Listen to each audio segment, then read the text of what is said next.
বছৰত এদিন বেহালা নামৰ নামত ছাগলী, মুৰ্গী, হাঁহ ইত্যাদি বলি বিধান কৰি বা এনেদৰে আমাৰ যি গভীৰতা, ধৰ্মৰ প্ৰতি যি গভীৰতা,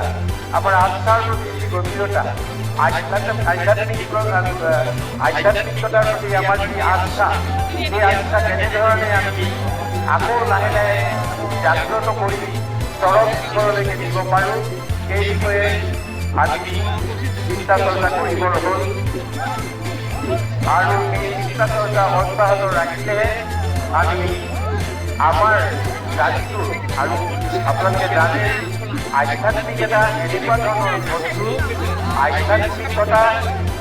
যিসকলে ডুব যায় বা আধ্যাত্মিকতাৰ শৰণ লোৱাসকলে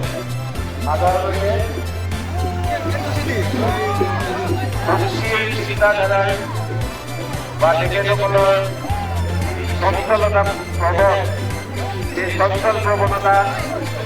হ্ৰাস পায় আৰু একনিষ্ঠভাৱে এটা বিশেষ কথা বা এটা বিশেষ উদ্দেশ্যত তেওঁলোকে অনবৰতে লাগি থকাৰ যি শক্তি আহৰণ কৰে, সেইটো একমাত্ৰ আধ্যাত্মিক চেতনাৰ জৰিয়তেহে সম্ভৱ। গতিকে মই দীঘলীয়া নকৰোঁ, মই পুনৰবাৰ সকলো ভক্তপ্ৰাণ ৰাইজৰ লগতে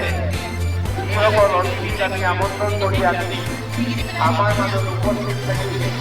আমাৰ এই সৰু অত্যন্ত মৰম লগা গাঁওখনক পৰিচিত লগা শূন্য ডাঙৰ পৰিণত কৰিলে, তাৰ বাবে সকলোলৈ মোৰ আন্তৰিক কৃতজ্ঞতা জনোৱাৰ লগতে তেখেতসকলক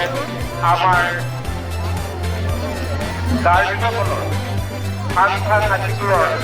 মানে প্ৰথম মাহৰ প্ৰথম মঙলবাৰটো আন্তৰিক শুভকামনা যাচি মই মোৰ সভাপতিৰ ভাষণ ইমানতে সামৰণি মাৰিছোঁ। ধন্যবাদ।